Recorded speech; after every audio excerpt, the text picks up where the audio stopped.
This is St. Louis on the Air from St. Louis Public Radio. I'm Elaine Cha. It's time for our monthly segment about restaurant openings and closings in the St. Louis area. Here with me are two of my STLPR colleagues. Jessica Rogen is St. Louis Public Radio's digital editor. Welcome, Jessica. Thanks for having me. And also with us is Abby Llorico, morning anchor and host of the Gateway podcast. Hello to you, too. Hi, Elaine. All right, let's get right to it with some of the closings.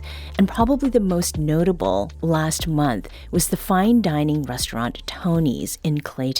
Abby, can you first describe what it was like to eat at Tony's? Well, I never ate at the Clayton location, but of course it was a mainstay in downtown St. Louis for so many years. It opened in the mid-1940s and didn't move to Clayton until 2021. It was definitely, though, an experience of stepping into an older St. Louis. I never went when there was still the jacket requirement for men, but it had that kind of flair, that kind of traditional vibe. And it was one of those places that maintained fine dining being an experience, that white tablecloth mentality that ensured St. Louis had locations like that on par with other big cities.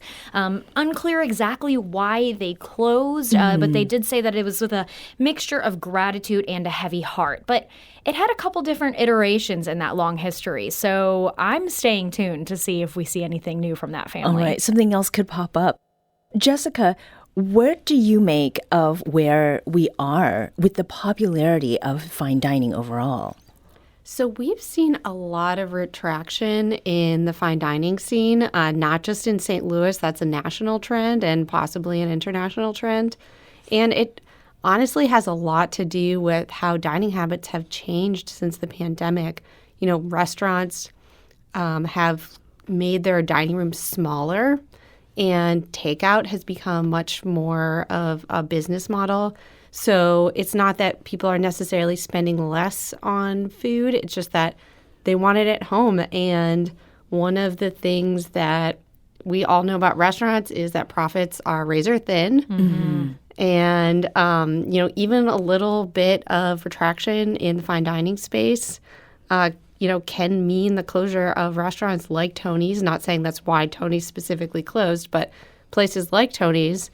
And, St. Louis is a casual town. We like to wear our jeans out. This is true. That's actually what I was going to ask about. I mean, Abby, you've relatively recently returned back to St. Louis from D.C., and I do feel like things are a little more casual in this part of the Midwest. I mean, were you also kind of hearing and seeing some of the same around fine dining establishments not maybe surviving through the pandemic and maybe changing course in some ways? I think so, but I think that is, to Jessica's point, something that's, like you said, nationally. But I think it's also a redefinition of fine dining, because maybe we don't have the appetite to put on a suit jacket and heels to go out to dinner and spend hundreds of dollars, but maybe we're going to go out on Friday and Saturday night and still order off a tasting menu. Mm-hmm. And so I do think that you're seeing some of those fine dining concepts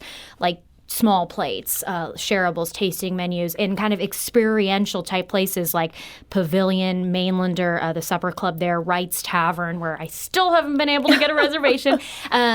You're seeing places that still do market themselves as destination dining. So it's all kind of changing and being redefined. So what is fine dining here? Right. I think it's what we want to make of it, and that still means we have really darn good food. So keeping with the fine and the dining and not so much the finery that we were looking at. Exactly. So Jessica, one of the places that is definitely not fine dining but was open for a very long time was Mom's Deli in Southwest St. Louis, and that has closed. It had been there for quite a long time. What about this one? What happened there? Yeah, so Mom's had been in South City for almost 5 decades.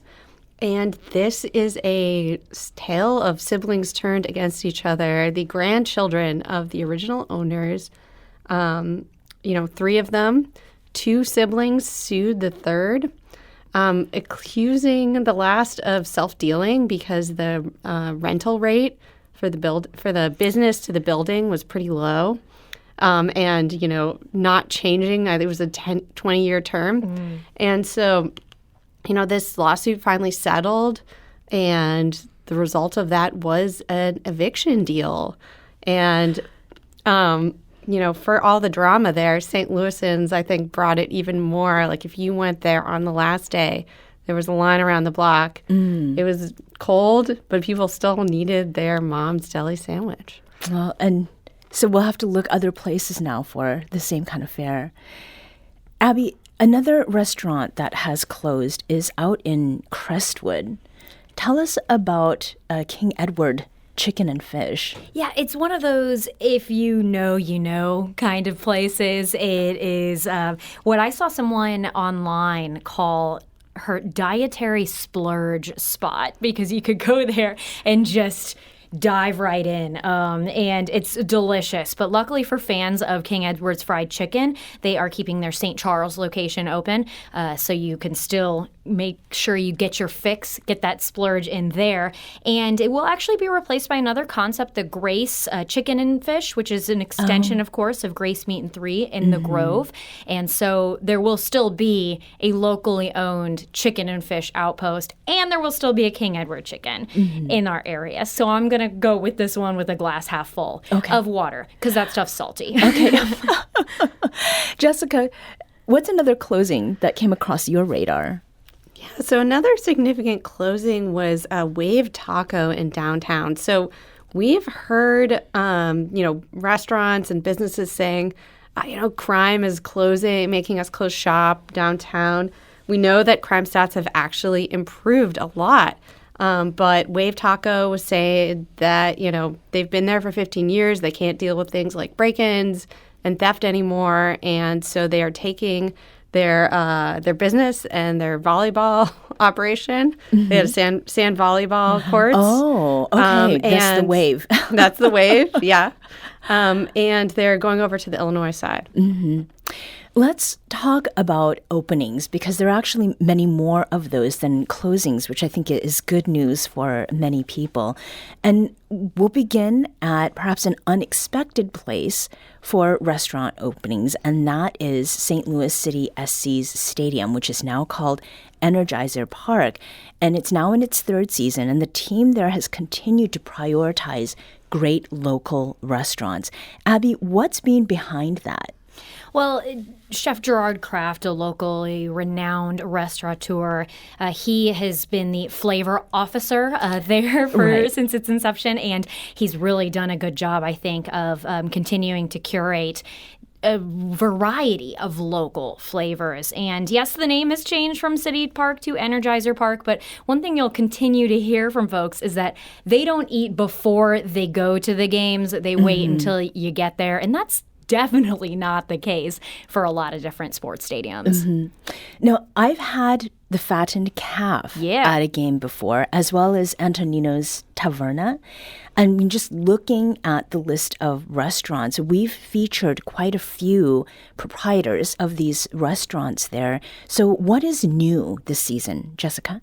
Yeah, so we're getting 4 new spots. We have Bowlyards, Chicken Scratch, Damn Fine Hand Pies, and Pappy's Smokehouse. So those are 4 places that, whether they are sort of relatively new additions, or like Chicken Scratch hasn't been in town that long, or like Pappy's, like what is more St. Louis than Pappy's? Right. They're all places that quickly became beloved to St. Louis stomachs. And we're excited to have them, What strikes me is that I think the food that is offered by each of these new places is very easy to eat when you're sitting down. So, Abby? For the most part, I have to draw some attention to the pozole from Bowlyards. It's a soup, a hearty Mexican soup. I mean, that sounds fantastic if you were at that home opener match. Right. On February 22nd, where it was a little chilly out there. But I'm just hoping that maybe the supporter section opts for things like hand pies, which, by the way, it's also really cool. Like you said, this is highlighting the variety, and a lot of these proprietors have been featured before, but this is a great opportunity. Maybe somebody from the county hasn't been to Damn Fine Hand Pies because it's kind of a neighborhood joint. So getting the exposure like that is pretty cool. I hope I'm not sitting behind someone while we're standing for 90 minutes and they're balancing cheering and soup. But, I still want to eat the soup. I'll just sit. So then maybe we need a rule that in addition to not throwing beer, you cannot throw soup in the I don't know if I want to make that a rule, though. Maybe there's always a time for everything, Elaine. Sure. So let's zoom out and sort of look at what is new in the region overall. And let's go back to you, Abby. Tell us about one of the places that's opened in the Patch area. Yeah, the Big Mouth STL. It's a sandwich shop inside Perennial Artisan Ales, speaking of beer. And so I haven't had a chance to try this yet, but from what I've seen of their menu and from photos, it is very appropriately named. You're going to do a little mouth stretching to get yourself around one of these sandwiches, but not in one of those unbalanced ways. It looks like they've got layers of elevated ingredients with these kind of more familiar flavors. Nothing too wild and different, but definitely good to go with an afternoon beer and layered on top of a focaccia bread that's made in-house daily, which looks delicious. Mm-hmm.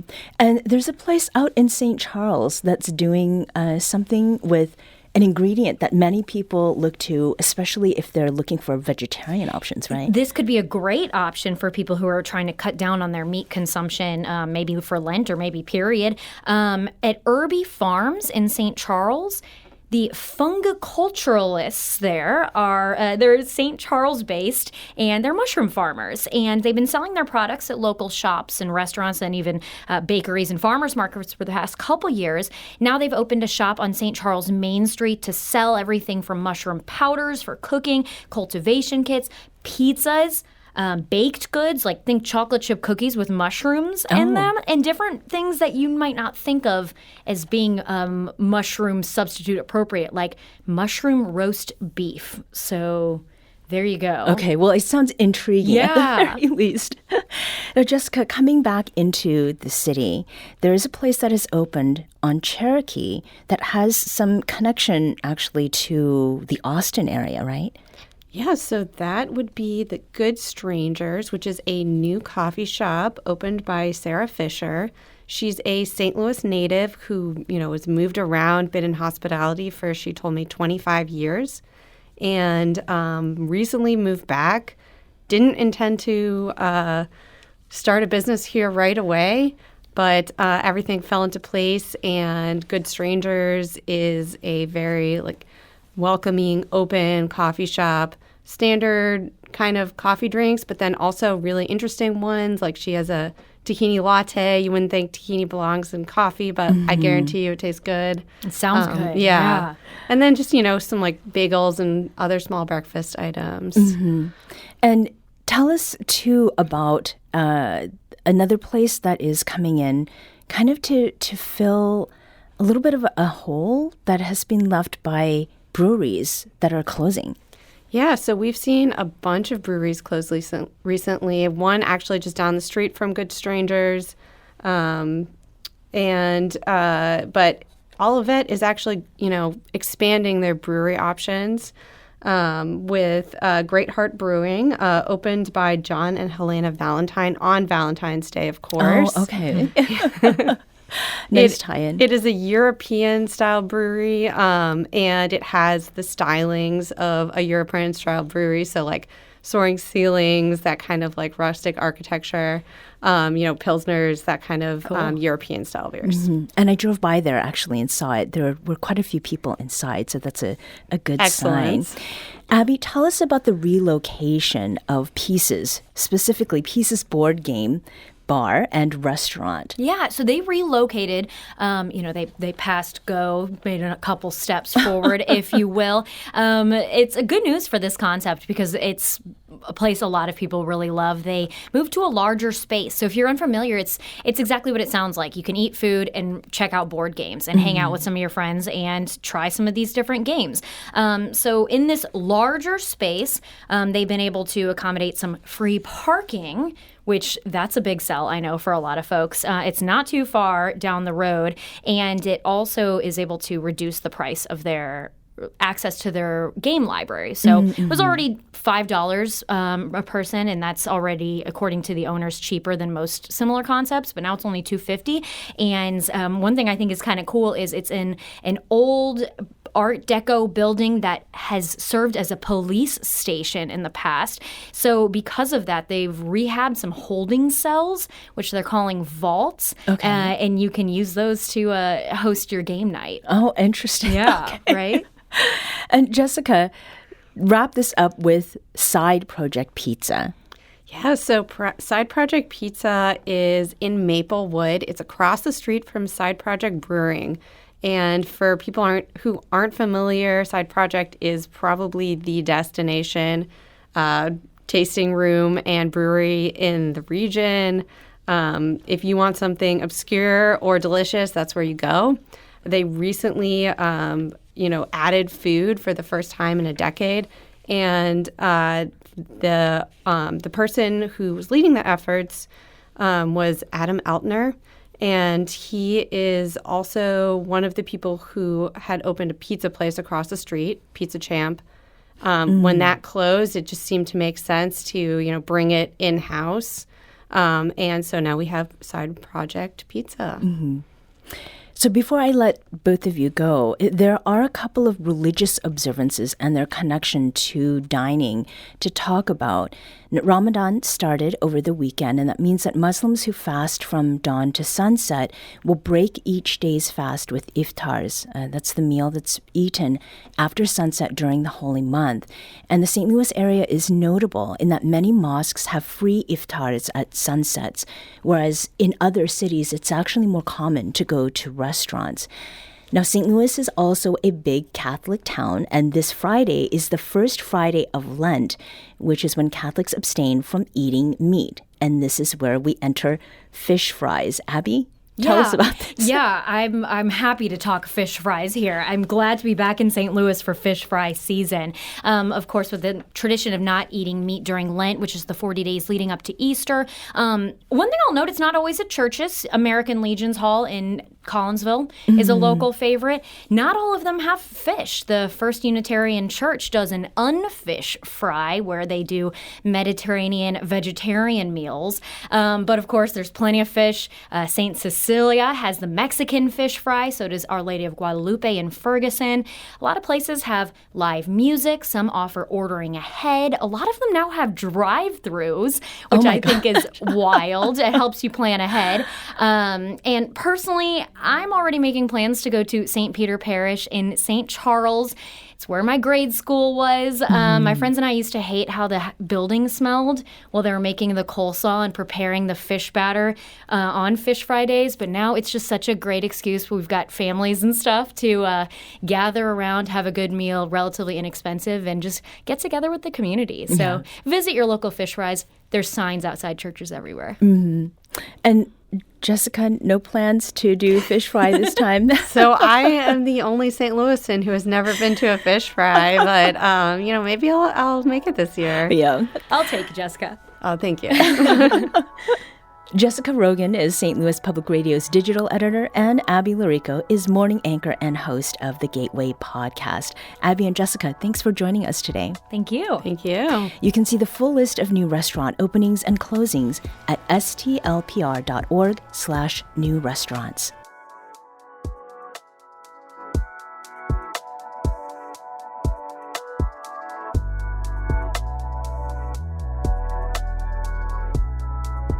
This episode was produced, recorded, and edited by our executive producer, Alex Hoyer.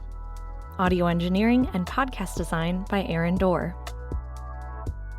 St. Louis on the Air is a production of St. Louis Public Radio. Understanding starts here. Do you find yourself regularly listening to episodes of St. Louis on the Air? Suggest us to a friend you think might enjoy our conversations. And leave us a review and rating on Apple Podcasts on the App Store. It's the simplest way to help people discover our show. Thanks. St. Louis Public Radio is a member-supported service of the University of Missouri St. Louis.